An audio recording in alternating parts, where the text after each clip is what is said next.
Assalamualaikum warahmatullahi wabarakatuh.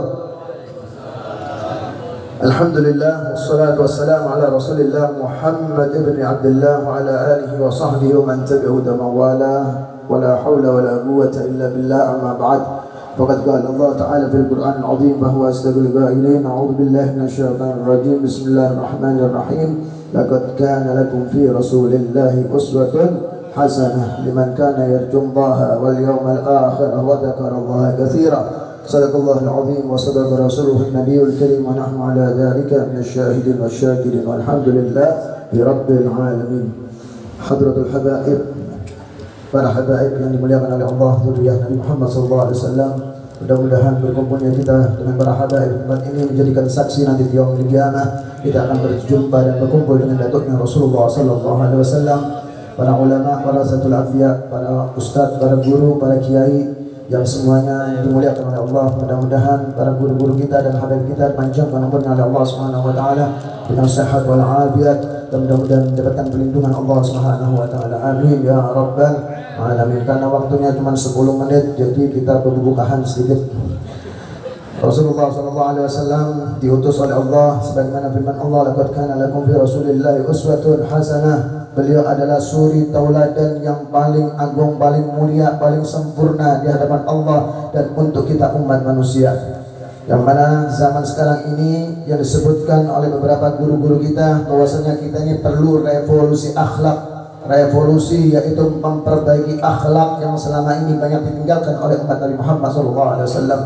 Berapa banyak orang yang dirinya memiliki ilmu, yang mana disebutkan bahwasanya zaman jahiliyah dahulu itu adalah orang-orang yang hidup di zaman Rasulullah itu bukanlah orang-orang yang jahil, tetapi kejahilan mereka adalah tentang dari segi akhlak dan adab, sehingga mereka dahulunya orang-orangnya pintar tapi tanpa akhlak, tanpa adab, menjadikan kedudukannya di bawah daripada apa yang dikehendaki, daripada martabat yang tinggi di sisi Allah Subhanahu wa taala, sehingga datangnya Nabi kita Muhammad sallallahu alaihi wasallam yang mana kejahilan tentang akhlak, adab maka disempurnakan dan semakin disempurnakan oleh Nabi kita Muhammad sallallahu alaihi wasallam. Maka dengan demikian bisa kita ambil pelajaran, ilmu bukan segala-galanya. Al-adab, al-akhlaq faqul ilm.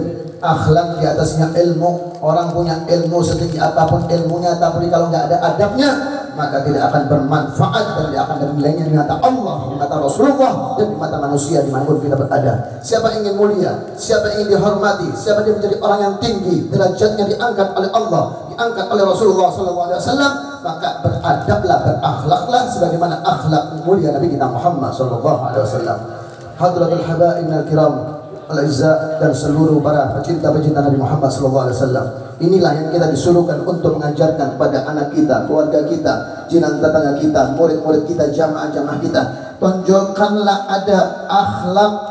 Jangan sampai kita ini memang merasa memiliki ilmu, merasa kita ini beribadah, orang ahli ibadah, merasa kita adalah orang-orang yang memiliki daripada amaliyah, merasa mereka memiliki kita apa yang kita lakukan daripada perbuatan-perbuatan taat, tapi kita tidak menunjukkan adab kita, akhlak kita kepada Allah, akhlak kita kepada Rasulullah, akhlak kita pada zuriyah Nabi Muhammad, maka semua itu tidak akan ada nilainya di mata Allah Subhanahu wa taala. Mudah-mudahan harapan kita dijadikan orang yang alim dan beradab, dijadikan orang-orang yang saleh dan punya adab, dijadikan orang-orang yang memiliki ilmu yang didampingi dengan adab-adab akhlak Rasulullah sallallahu alaihi wasallam, sehingga kita akan menjadi orang yang mulia dunia wal akhirah. Hada minni wal afu minkum. Wassalamualaikum warahmatullahi wabarakatuh. Waalaikumsalam warahmatullahi wabarakatuh.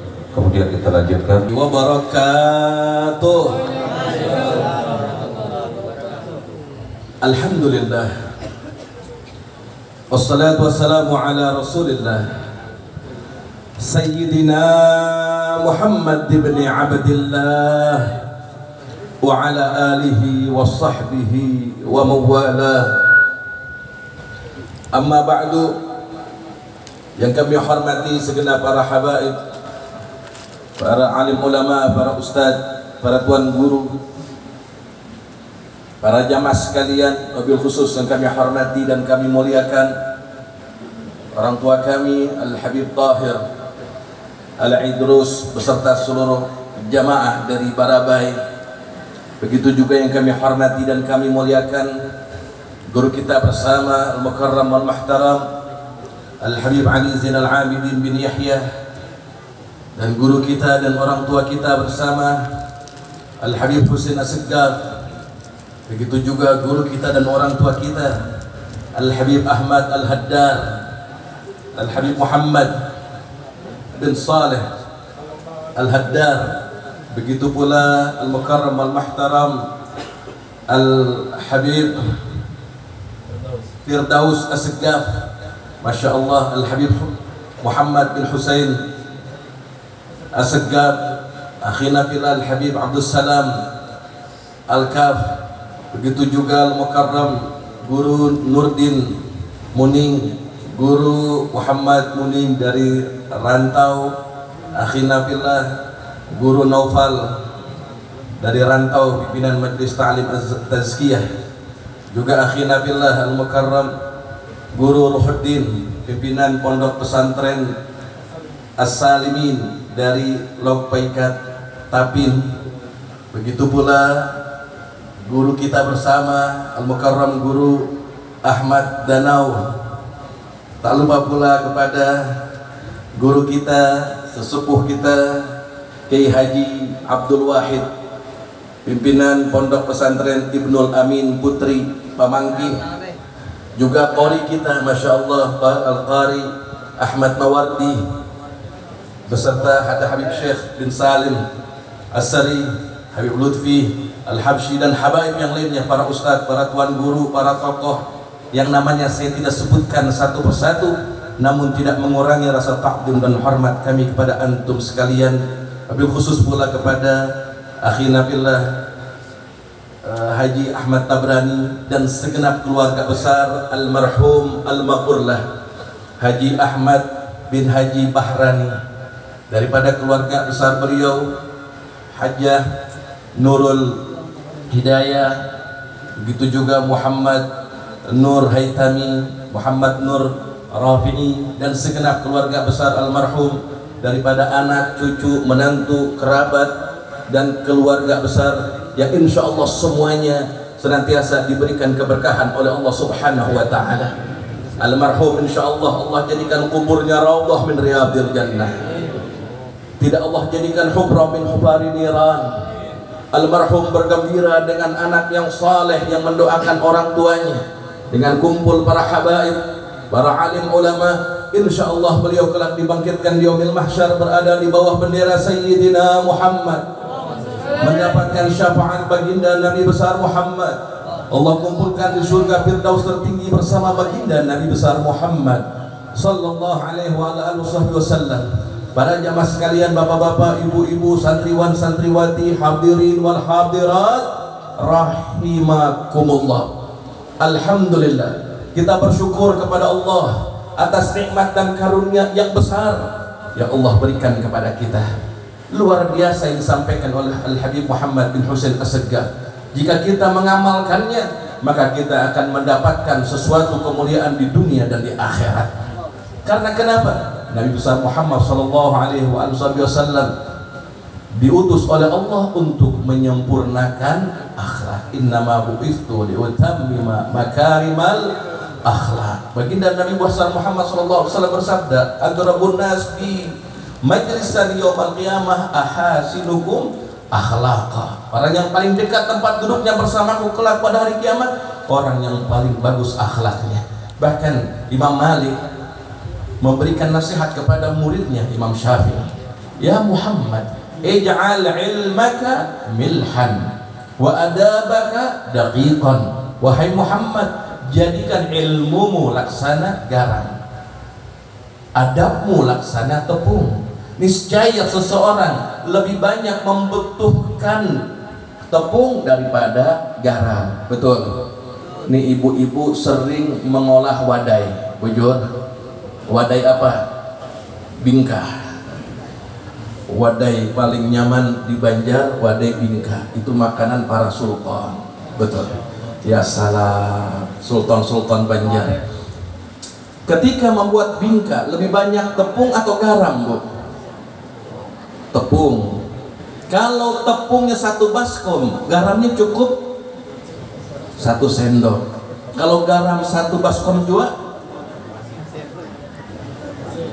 pahit bisa. Kalau garamnya 1 baskom, tepungnya berapa? 1 karung atau 2 karung.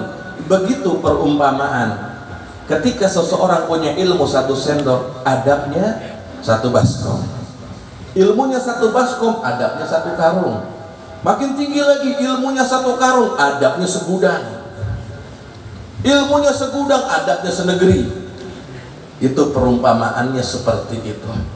Alhamdulillah yang mengumpulkan kita pada ini malam, berbahagia akan baginda Nabi besar Muhammad sallallahu alaihi wasallam. Allah katakan dalam Al-Qur'an, "Qul bi fadlillahi wa bi rahmatihi wa bidzalika falyafrahu huwa khairum mimma yajma'un."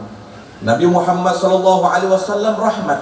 Allah katakan, "Wa ma arsalnaka illa rahmatan lil alamin." Yang akhlaknya beliau paling dipuji oleh Allah. Dipuji oleh Allah paling mulia. Wa innaka la'ala khuluqin azim. Nabi Muhammad uswatun hasanah. Laqad kana lakum fi Rasulillahi uswatun hasanah. Wa kullan naqussu 'alaika min amba'ir rusuli ma nuthabbitu bihi fu'adak. Dari tadi kita bersolawat ke atas Nabi besar Muhammad SAW. Allah katakan dalam Al-Quran, Innallaha wa malaikatahu yusalluna 'alan nabi ya ayyuhalladzina amanu sallu 'alaihi wa sallimu taslima. Allahumma salli wa sallim wa barik 'alaihi wa ala alihi. Alhamdulillah kita masih merayakan Maulid Nabi. Padahal sudah berlalu bulan Rabiul Awal. Ingat, jangan kultuskan Maulid Nabi hanya bulan Rabiul Awal saja. Kapanpun juga, ayo yang mampu rayakan Maulid Nabi demi kecintaan kita kepada Nabi Muhammad. Dari tadi lisan kita basah bersolawat kepada Nabi Muhammad. Almarhum Masya Allah yang 100 hari kita kenang daripada wafatnya beliau, yang masa hidupnya mulia, bisa mencetak anak-anaknya. Ma fil aba fil abana. Nih lihat, bapaknya orang baik, anaknya orang baik, sehingga mengundang para habaib. Masya Allah, ini gak sedikit habaib kibar semuanya, ini guru-guru kita. Masya Allah, minta maaf sebenarnya saya gak pantas nih berbicara di hadapan para guru-guru, akan tetapi imtithalan lil amr. Anak yang saleh, yang mau mendoakan orang tua, anugerah besar dari Allah subhanahu wa ta'ala. Yang Masya Allah hadirin hadirat, pernah dahulu ini almarhum ini orang yang cinta dengan habaib, cinta dengan turiah Nabi, cinta dengan alim ulama, lisannya selalu basah bersalawat kepada Nabi Muhammad SAW. Tidak aneh ketika peringatan daripada wafatnya beliau, salawat selalu berkumandang. Pernah dahulu ada seseorang ketika tawaf di Ka'bah, tidaklah dia mengangkat kaki dan meletakkannya kembali, melainkan bersalawat kepada Nabi besar Muhammad SAW. Imam Sufyan Ats-Tsauri memperhatikan daripada tingkah laku pemuda yang tawaf di Ka'bah hanya sholawat yang dibaca, padahal amalan banyak, namun dia hanya bersolawat kepada Nabi besar Muhammad SAW. Kemudian ditanya oleh Imam Sufyan Ats-Tsauri, wahai pemuda, aku hendak bertanya, kenapa engkau tidaklah melangkahkan kaki, mengangkat dan meletakkannya kembali kecuali kau bersolawat? Bukankah banyak amalan yang lain, zikir yang lain, ada dapat istighfar, ada takbir, tahmid, tahlil. Kenapa kau hanya sholawat, nggak baca Quran dan lain sebagainya? Sholawat. Ini anak muda tawadhu, menunduk, mengangkat kepala, maaf, siapa engkau sebenarnya? Beliau menjawab, aku Sufyan Ats-Tsauri.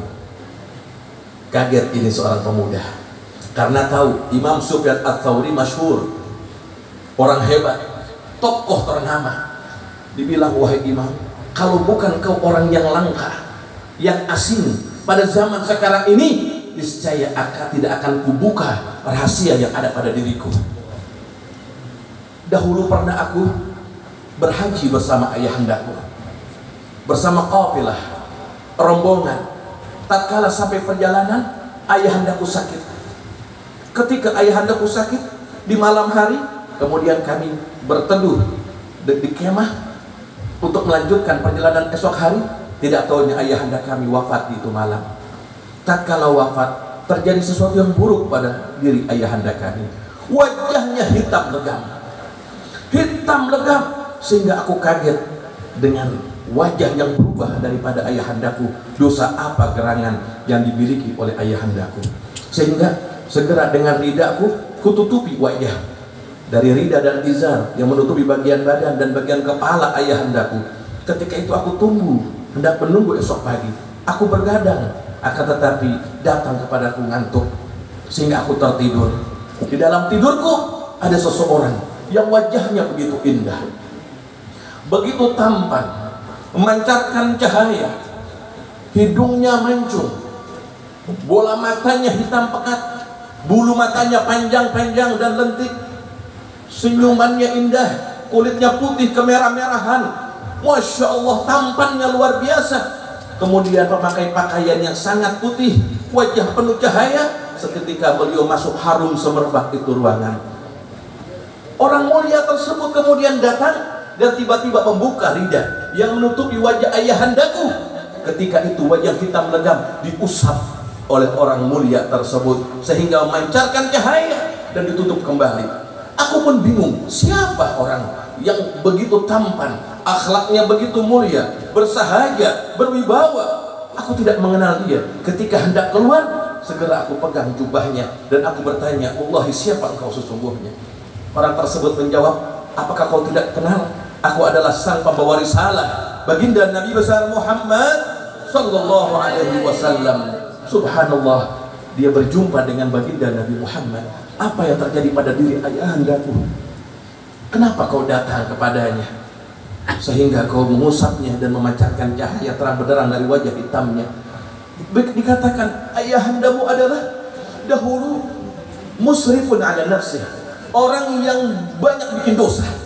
Ada dosa yang tidak diampuni oleh Allah, namun beliau begitu cinta, lidahnya, lisannya basah bersalawat kepadaku.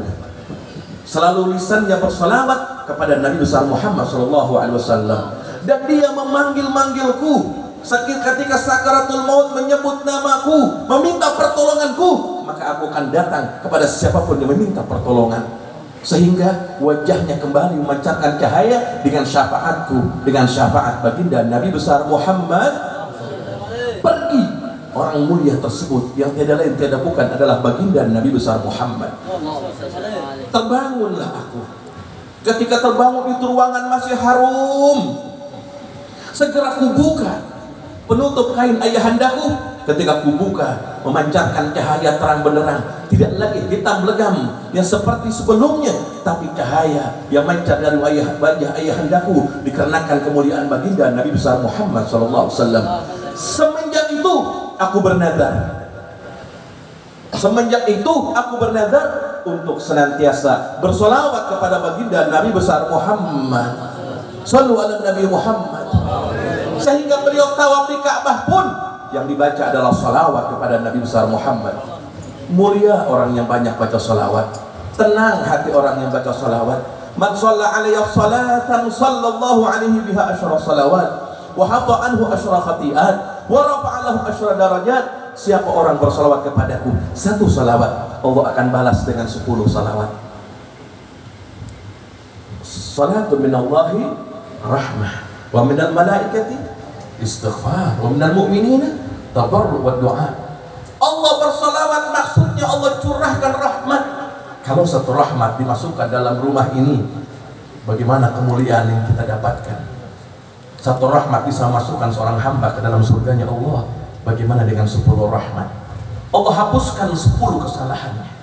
Wa hatta anhu asyra khati'at wa rafa'a lahu asyra darajat. Allah angkat 10 derajat bagi yang sekali bersolawat kepada baginda Nabi besar Muhammad sallallahu alaihi wa ala alihi wasallam. Apalagi mengenang wafat 100 hari, di samping kita peringati maulid Nabi yang kita yakini bersama Rasulullah hadir bersama kita, rohnya datang bersama kita. Tidak aneh jika orang menangis tatkala maulid Nabi Muhammad, karena getaran roh yang dahsyat, salatan yattasilu biha ruhul musalli alaihi bih, sebuah salawat yang dapat menyambungkan roh si pembaca salawat dengan baginda Nabi besar Muhammad sallallahu alaihi wasallam. Dahulu ada seorang ibu-ibu setengah tua. Ada ibu-ibu di sini. Ibu-ibu anom atau tuha. Mendatangi Imam Al-Hasanul Basri. Ibu tua ini setengah tua, dia punya anak gadis meninggal dunia. Perindu, kangen, ingin berjumpa dengan anaknya. Apa yang terjadi pada diri anaknya di alamul barzakh? Datang kepada Imam Hasan Basri, meminta amalan. Dikasih amalan oleh Imam Hasan Basri. Ya sudah, nanti kamu sholat isya, sholat 4 rakaat. Bacanya ini, ayat suratnya ini. Kemudian baca sholawat sama Nabi. Ya, niatkan. Akhirnya dia amalkan. Malam-malam tidur mimpi ketemu dengan anaknya. Anak perempuannya, namun dalam keadaan tidak baik, Bapak Ibu sekalian. Anaknya terikat, kaki dan tangannya dibelenggu, disiksa, dicambuk, diseret-seret dengan rambutnya, dan di atas wajahnya dimasukkan oleh malaikat ke dalam nerakanya Allah Subhanahu wa ta'ala. Ibu tadi menangis terseduh-seduh. Karena kenapa? Karena melihat anaknya dalam keadaan tidak baik. Sampai pagi hari dia bangun, ternyata tuh tidur mimpi menangis basah bantalnya. Pagi hari segera kepada Imam Hasan Basri menceritakan mimpi yang dia lihat dalam tidurnya. Minta doa, suruh sedekah. Kembali ini ibu. Selang beberapa waktu Imam Hasan Basri mimpi. Dalam mimpinya dia melihat ada seorang wanita. Ini duduk di sebuah singgasana, memakai pakaian yang indah, penuh dengan perhiasan. Di atas kepalanya ada mahkota. Duduk di surganya Allah Subhanahu wa ta'ala. Dipandang oleh Imam Hasan Basri seakan kenal, namun dia tidak mengenalnya. Lalu menghampiri garis tersebut, mengatakan, wahai Imam, apakah kau kenal dengan aku? Siapa kau sesungguhnya? Aku adalah seorang anak yang mana beberapa hari yang lalu ibundamu datang kepada engkau meminta amalan, ingin berjumpa denganku. Subhanallah, bukankah kau dalam keadaan tidak baik? Bukankah kau dalam keadaan yang jelek? Kaki tanganmu terikat, kau dibelenggu, kau disiksa, diseret, ditarik rambutmu, dimasukkan ke dalam neraka. Bukankah kau dapat keadaan hal yang tidak baik? Anak perempuan tadi mengatakan, betul wahai Imam, betul, kondisi kami seperti itu. Kami pada suatu pemakaman, yang mana dalam pemakaman umum tersebut kami disiksa atas dosa yang kami perbuat. Namun ada seorang pemuda yang saleh, seorang pemuda melintasi pemakaman umum, kemudian dia bersolawat kepada baginda Nabi besar Muhammad. Sekali bersalawat kepada baginda Nabi besar Muhammad sallallahu alaihi wasallam, dihadiahkan pahalanya kepada kami ahlul kubur. Lantas Allah perintahkan kepada malaikat untuk berhenti mengadab dan mensiksa kami semuanya dengan kemuliaan satu salawat kepada Nabi besar Muhammad sallallahu alaihi wasallam. Shallu ala Nabi Muhammad, shallu ala Nabi Muhammad, udhkuru salat ala Nabi. Satu salawat, bayangkan ahli kubur diangkat siksa oleh Allah. Berapa salawat yang ada di sini kita kirimkan dan kita hadiahkan pahala daripada semuanya, dari kebaikan yasin, tahlil, zikir, salawat, maulid, daripada silaturahmi dan daripada sedekah dan apapun yang dilakukan oleh keluarga besar almarhum almarhumlah, untuk diberikan pahala hadiahnya, pahala tersebut kepada almarhum almarhumlah Haji Ahmad bin Haji Bahrani. Insyaallah Allah Subhanahu wa taala ampunkan segala dosa beliau. Allah terima seluruh amal ibadahnya. Allah Subhanahu wa ta'ala tinggikan derajatnya di sisi Allah. Allah jadikan kuburannya taman surga. Tidak Allah jadikan kuburnya lubang neraka. Kelak dibangkitkan kita semua bersama para guru-guru kita, para habaib, para ulama, para tuan guru, bersama almarhum di bawah bendera Sayyidina Muhammad. Kita semua mendapat syafaat baginda Nabi Muhammad. Anak-anaknya beliau insya Allah melanjutkan kebaikan daripada ayahandanya, daripada kemuliaan seorang anak yang saleh, berbakti kepada orang tuanya setelah wafat, yaitu menyambung tali silaturahmi orang tuanya. idza mata ibnu adam inqata'a 'amaluhu illa min thalathin sadaqatin jariyah aw ilmin yuntafa'u bihi aw waladin salihin yad'ulah. Insyaallah Haytami beserta Rafi'i dan seluruh keluarga besar beliau termasuk anak yang soleh yang berbakti kepada orang tuanya. Dan insya Allah kita semua yang hadir di tempat ini, datang banyak dosa, bangkit dari ini tempat, insya Allah diampuni dosa kita semuanya. Kita datang bawa cinta, bawa mahabbah, insya Allah berkah maulid Nabi, hajat kabul semuanya. Yang sakit disembuhkan penyakitnya, yang punya utang dilunasi hutang-hutangnya, yang sedang menuntut ilmu dapat ilmu manfaat dunia dan akhirat. Bagi bujangan, baik laki-laki ataupun perempuan, insya Allah yang belum dapat jodoh, enteng jodohnya.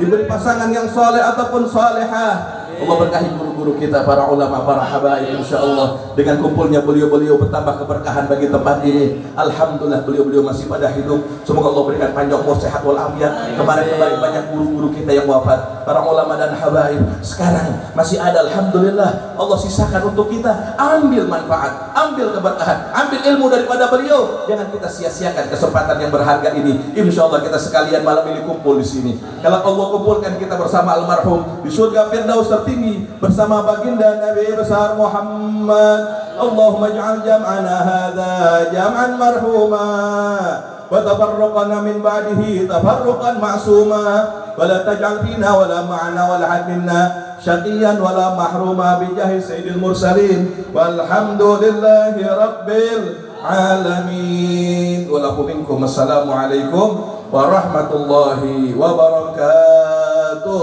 Waalaikumsalam.